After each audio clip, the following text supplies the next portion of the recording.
tema de gestión antisoborno.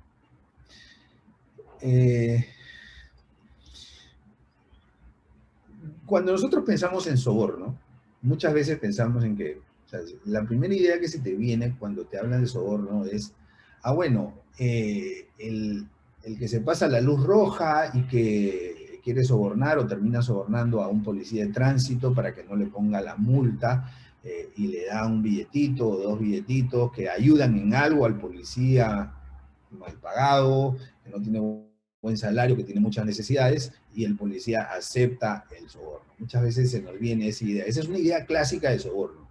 Y por supuesto que es soborno. Pero el soborno va mucho más allá de eso, ¿no? Otra idea de soborno es, por ejemplo, lo que ha sucedido en Latinoamérica, y el caso de Odebrecht es el caso más saltante, porque ellos mismos confesaron que habían cometido soborno, de manera que esa es otra idea de soborno, ¿no? Mira, es la empresa que quiere ganar un contrato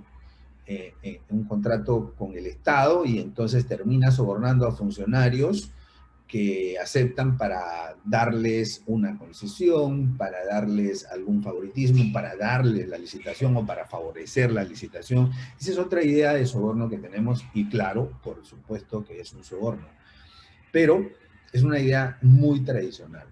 El soborno va mucho más allá que estos formatos, ¿no? Otra idea de soborno, pues es el soborno político, ¿no? No sé si ustedes llegaron a conocer el famoso Vladimir video, lo vamos a poner aquí, vamos a recordar, son 15 años de este video, no, son 20 años, ¿no? de este famoso video. Vamos a poner, es un video de 1 minuto. Para poner en contexto, Vladimiro Montesinos está sobornando o supuestamente sobornando, para no ser juez, a un congresista a fin de que se cambie de bancada, ¿no? a la bancada del partido de Fujimori. ¿Okay? El congresista se llama Alex Curi y hay una conversación entre ellos e incluso podrán ver en la conversación cómo él regatea, ¿no? O sea, le pide más dinero. Vamos a ver realmente este video, ya lo puse en contexto.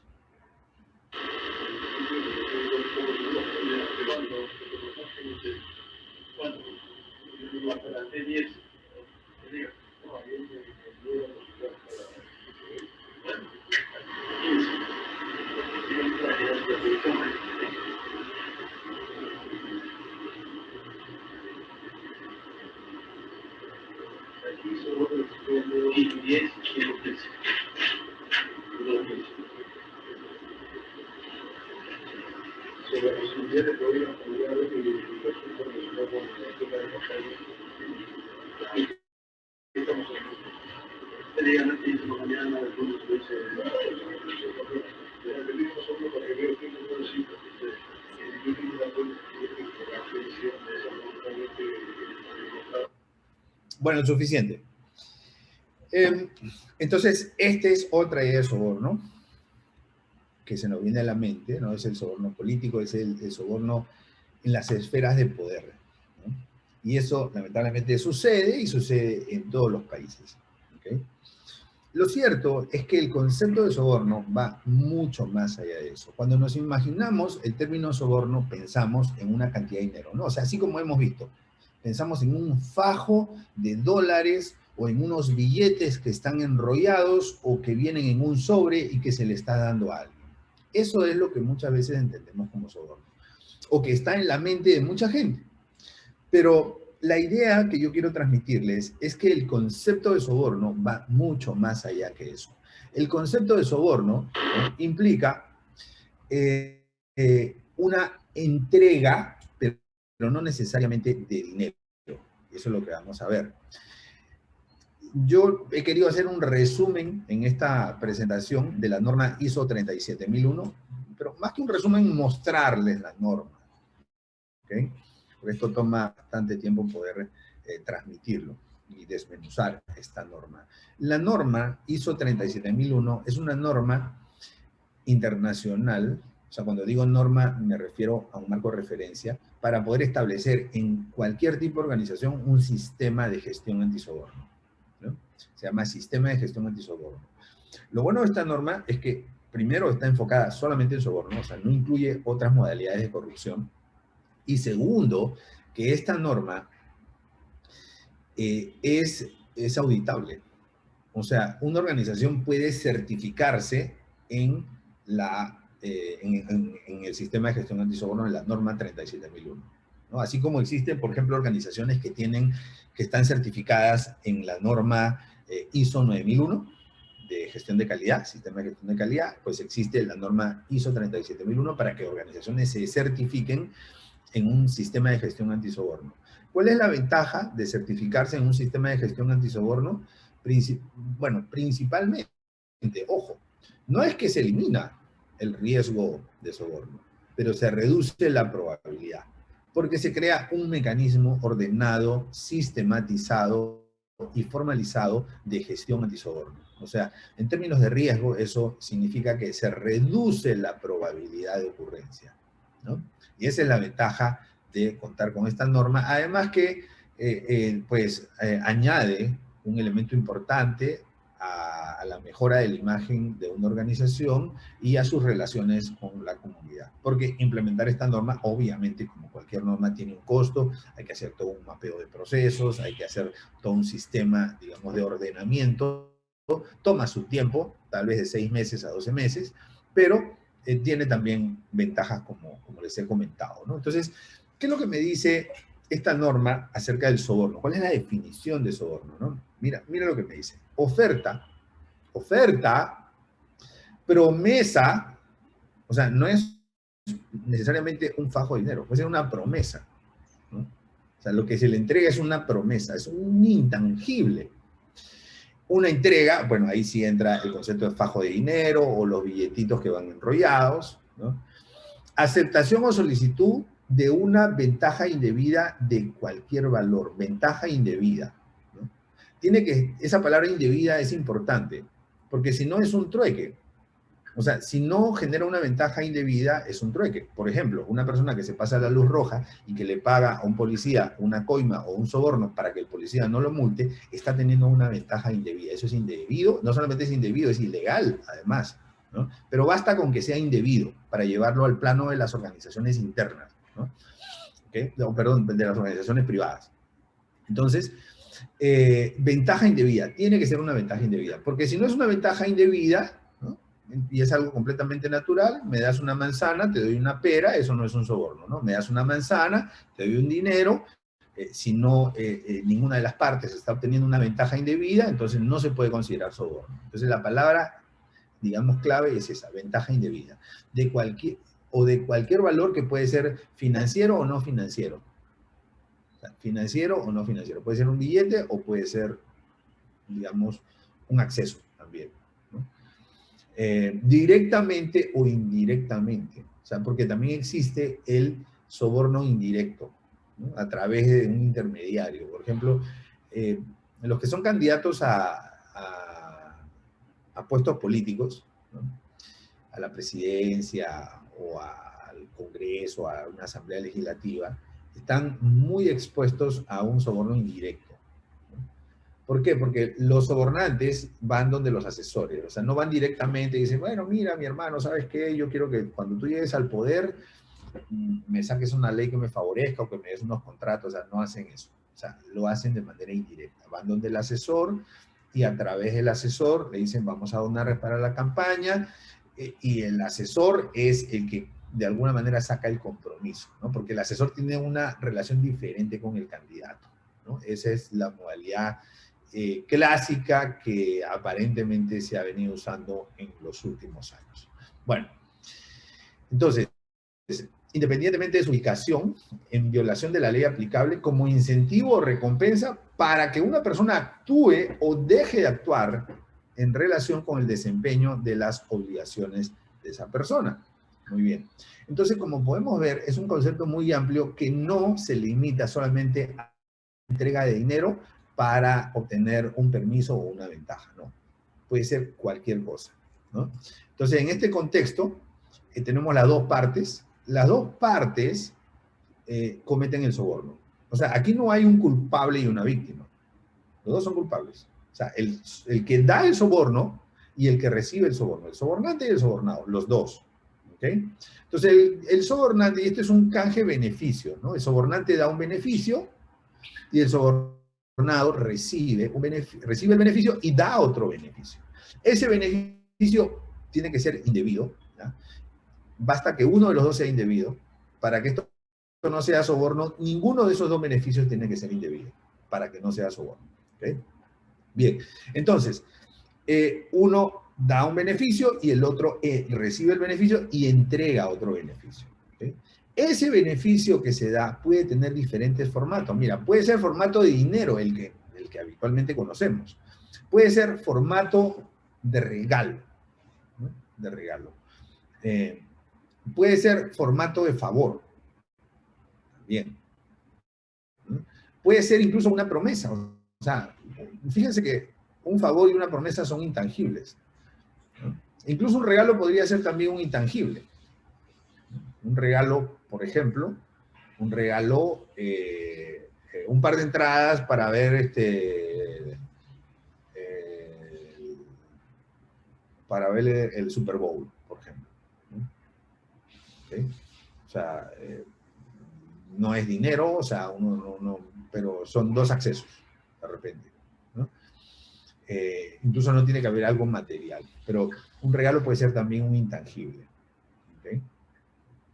De repente incluso hasta algo que no tiene valor, ¿no? O sea, te consiguen un saludo de Juan Luis Guerra por tu cumpleaños. Eso es un regalo y es un regalo intangible, ¿no? O sea, entonces, cuando digo un saludo de Juan Luis Guerra o de cualquier otro cantante, ¿no? O de un actor famoso, o sea, me refiero a un saludo personalizado. Hola, Periquito Los Paletes, ¿cómo estás? Te deseo un feliz cumpleaños. O sea, eso es un regalo, ¿no? Y ese regalo puede entrar dentro de la categoría de beneficios que se dan de una parte a la otra parte.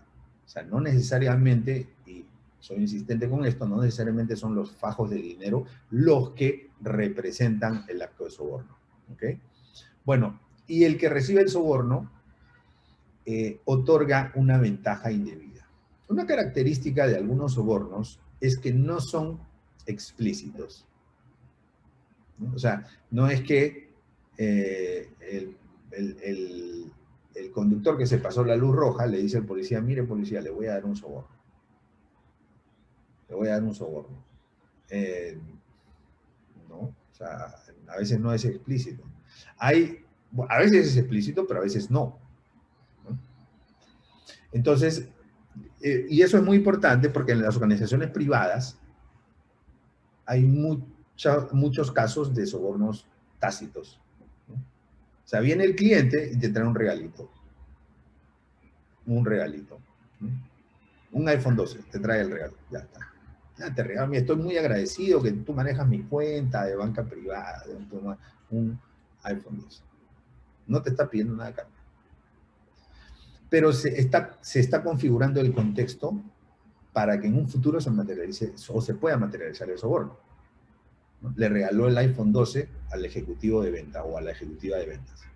Y cuando venga la renovación del plazo fijo, le va a decir, oye, ¿tú crees que me puedes conseguir una mejor tasa? Claro que ese chinchín de tasa de repente o sea, justifica el iPhone 12, ¿no? Entonces ese es un soborno implícito. Incluso es un soborno de su naturaleza implícita hace que para el sobornante haya un factor de riesgo. O sea, puede que le compre el iPhone 12 y al final no le resulte el soborno, ¿no?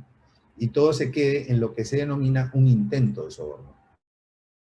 Entonces eso nos lleva a pensar que en nuestra organización todos estamos susceptibles, o sea, si un regalo puede ayudar a configurar un soborno, tenemos que tener una política de regalos muy clara, conocida, y sobre todo tenemos que llevar a la organización a que todos entiendan y manejen el concepto de lo que es un soborno. O sea, esto mismo que estoy explicando lo debe conocer toda la organización. Porque muchas veces dicen, no, acá no hay soborno.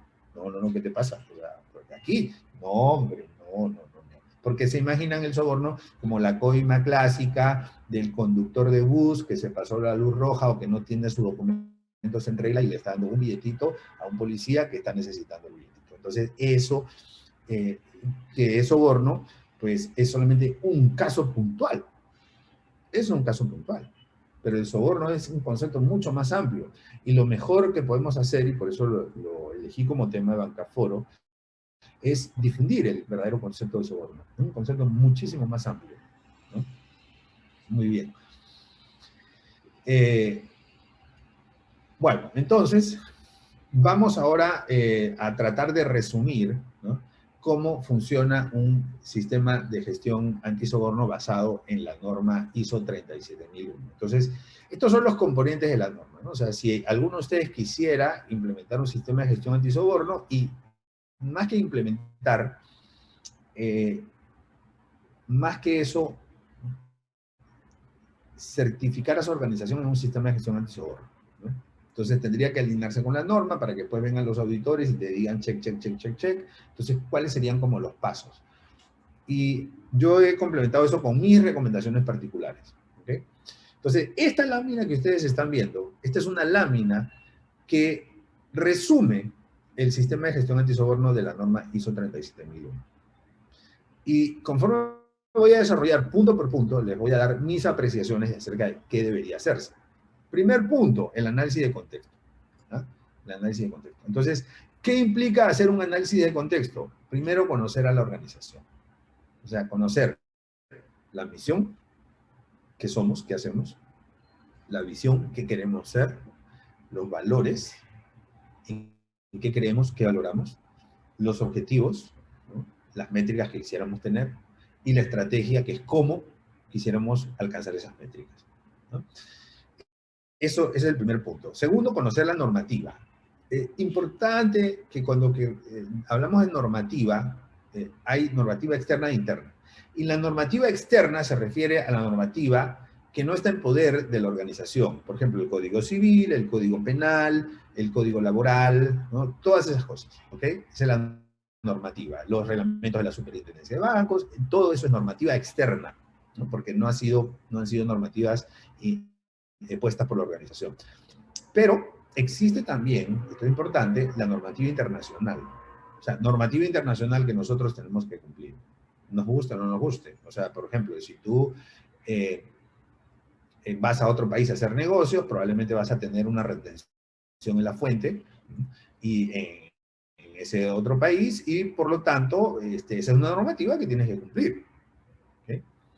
O si estás en tu propio país, pero tienes la ley FATCA, ¿no?, o la ley SOX, ¿no?, que son normativas de otros países, son internacionales, y tú tienes que cumplirla, ¿no? Entonces, cuando hablamos de la normativa externa a la organización, no solamente es la normativa de nuestro país, sino también la normativa de otros países, y a veces se nos escapa.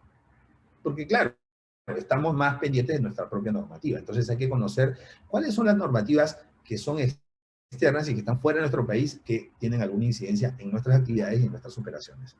La normativa interna, normativa de nuestra organización, reglamento de trabajo, código de ética, ¿no?, todo lo que tiene que ver con las reglas internas, ¿ok?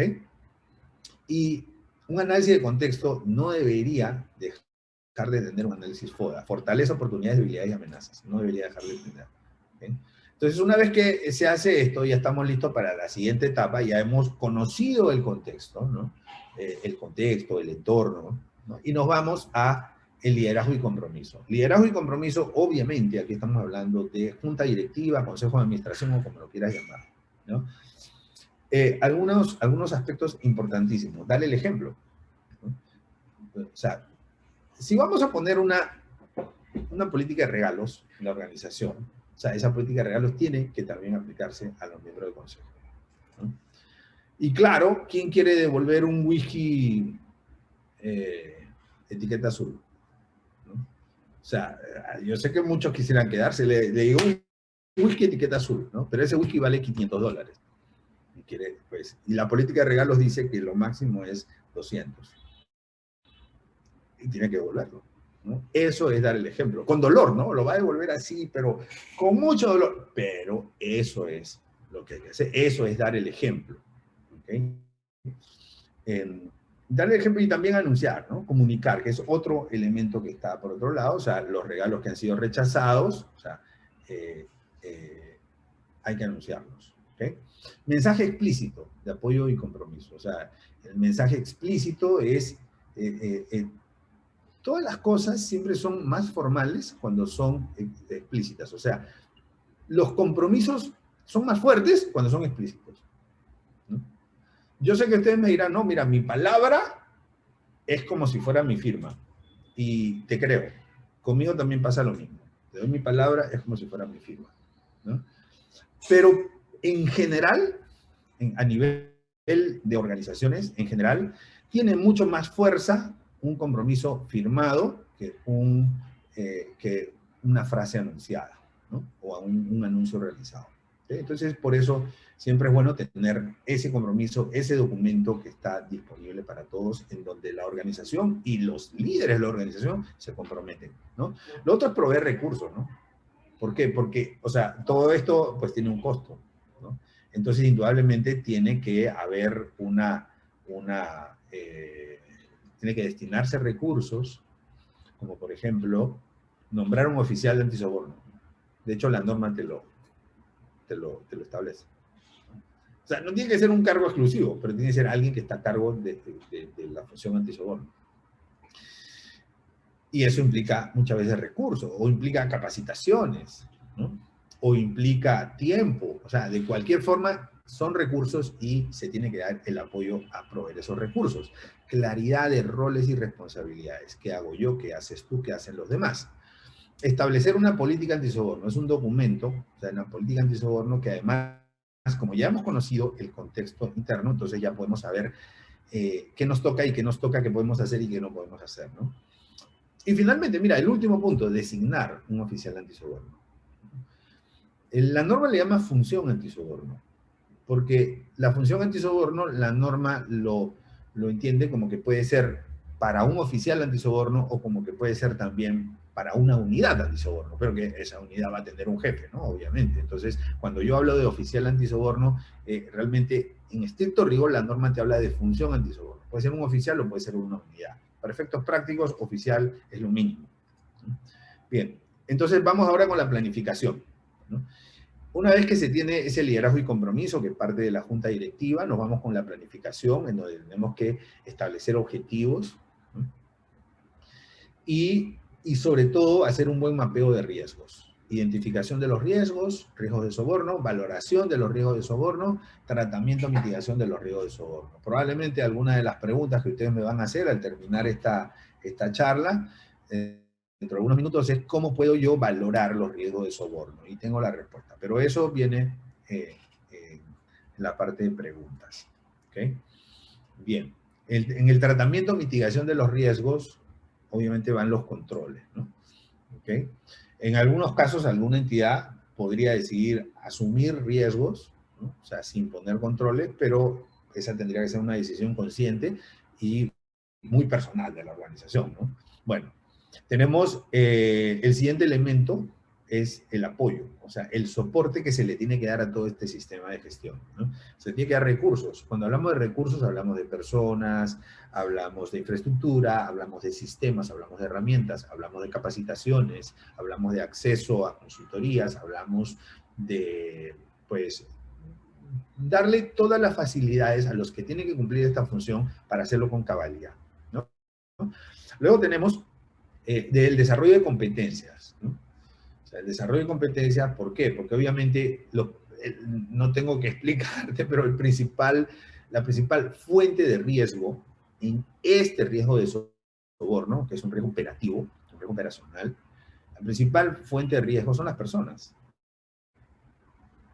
Son las personas. Entonces se requiere desarrollar competencias para que las personas sean menos vulnerables al soborno y además para que tengan un rol colaborador con el sistema de gestión antisoborno, ¿no?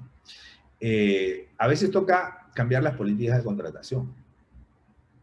Porque siempre he dicho, y en riesgo operacional siempre he dicho que los riesgos comienzan con la contratación de personas, ¿no? Es un tema muy filosófico que algún día nos tomamos un café y conversamos, ¿no? Pero viendo todas las experiencias que hemos tenido de riesgos operacionales, la principal fuente de riesgo, no la única, pero la principal fuente de riesgo son las personas. ¿Okay? Y obviamente mucha formación, ¿no? ¿Por qué? Porque hacemos una formación hoy día, hacemos una charla, hacemos una capacitación, todo muy bien, todo felices, oye, qué bueno, y nos olvidamos. Y nos olvidamos 2 años.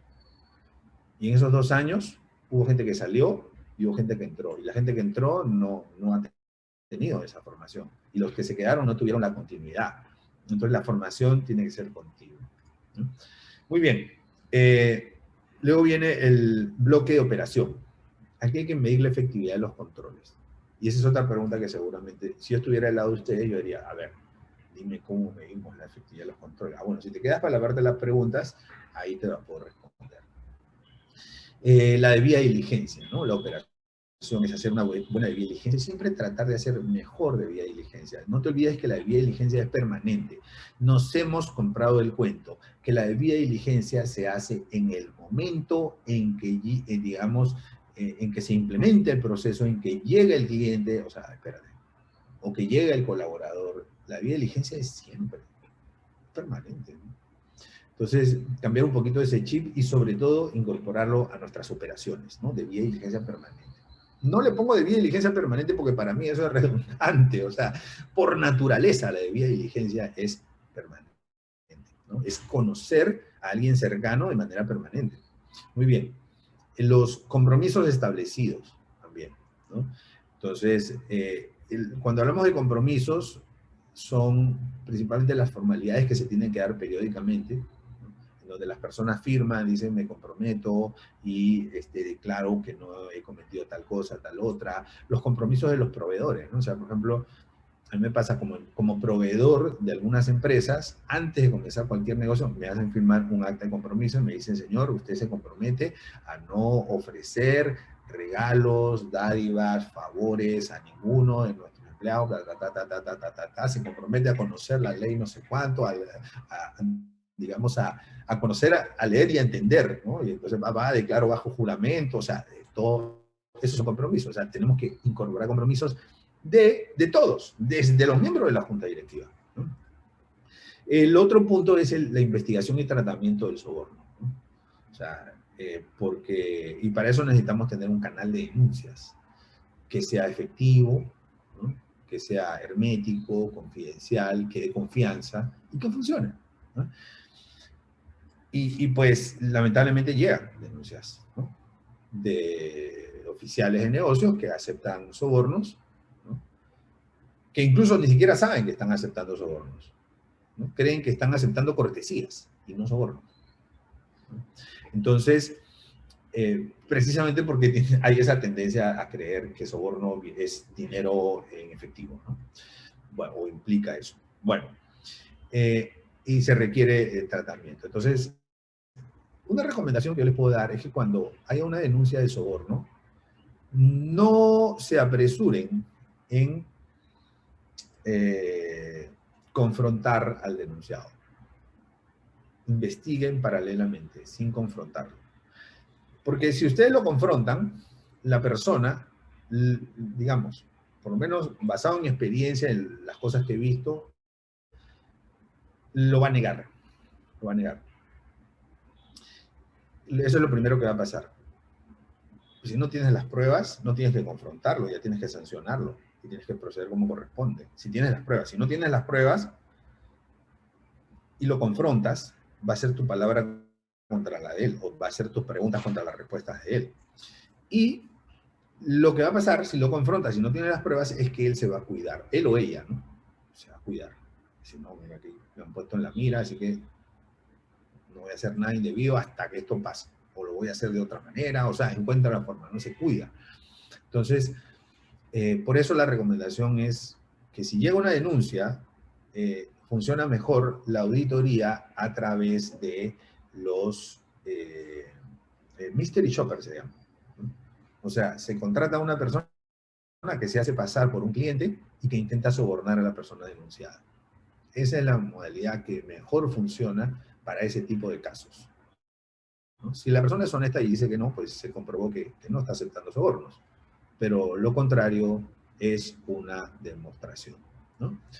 Bueno, y luego el seguimiento y la medición, ¿no? O sea, esto, pues, la gestión antisoborno tiene que tener indicadores, tiene que tener, o sea, medición para poder ver la evolución, ¿no? La medición a través de los reportes, se tiene que reportar todo lo que se recibe o lo que se nos promete a nosotros como colaboradores de la organización, ¿no? Lo que recibimos y aceptamos, lo que recibimos y rechazamos, o sea, todo se tiene que reportar y a partir de eso se empiezan a llevar indicadores, ¿no? Otros indicadores, pues obviamente están las capacitaciones, ¿no? Los casos ya materializados, hay otro tipo ya de indicadores, ¿no? Muy bien. Vamos con la evaluación de desempeño, que es el otro componente, auditoría interna. O sea, se requiere que haya una auditoría de todas estas, o sea, como tenemos una política antisoborno, o sea, hay una obligación general de la organización y eso merece ser auditado, ¿okay? Si esto no se audita, entonces no estamos cumpliendo con esta norma ISO 37001. Y tiene que haber revisiones. Las revisiones tienen que ser de la alta dirección, ¿no? O sea, obviamente no todo va a ir a la alta dirección, las cosas más importantes, y al órgano de gobierno, que es el superior, todavía más importante, las cosas más importantes, más graves, más, digamos, merecedoras de esa atención. Y también una revisión del oficial antisoborno, ¿no? O sea, es parte del rol del oficial antisoborno es estar haciendo revisiones periódicas. Y finalmente, el último punto es la mejora continua. O sea, lamentablemente en las organizaciones vamos a tener algunos casos, ojalá menos, pero vamos a tener casos de riesgos que se materializan, ¿no? Entonces tenemos que darle un tratamiento a las no conformidades, ¿no? Ya sea las no conformidades de las políticas o en los planes de acción. Bueno, mira, aquí pasó esto, tenemos un oficial que recibió soborno, ¿qué podemos hacer para que esto no vuelva a ocurrir, ¿no? Pero para eso hay que hacer como un análisis forense. Oye, mira, a ver, ¿qué podemos hacer a futuro para que esto no ocurra o para que si ocurre, pues el impacto sea mínimo, ¿no? ¿Okay? Reducir probabilidad o reducir impacto. ¿Okay? Ahora, todo este sistema de gestión funciona bien o se necesita, para que funcione bien, de una comunicación efectiva. Si la comunicación no es efectiva, pues de nada me sirvió tener una super política antisoborno que pues quedó en un manual muy bonito, muy elegante, muy bien redactado, pero la gente no se enteró o la gente no comprendió lo que es un soborno o no comprendió o no se comprometió o no comprendió sus roles. Entonces, por eso el componente de comunicación es un acompañante permanente en cada una de estas etapas, para que así los roles puedan estar claros, bien establecidos, ¿no? Muy bien, amigos, de esa manera termino, ¿no? Dándoles una recomendación. Lleven el concepto de soborno a su organización y no tengan miedo de hablar así, con esa palabra, soborno, ¿no? Porque lo que pasa es que si no tomamos el toro por las astas, el soborno entra en nuestras organizaciones disfrazado de otras modalidades, como cortesía, ¿no? Te regalo este bolígrafo de cortesía, ¿no?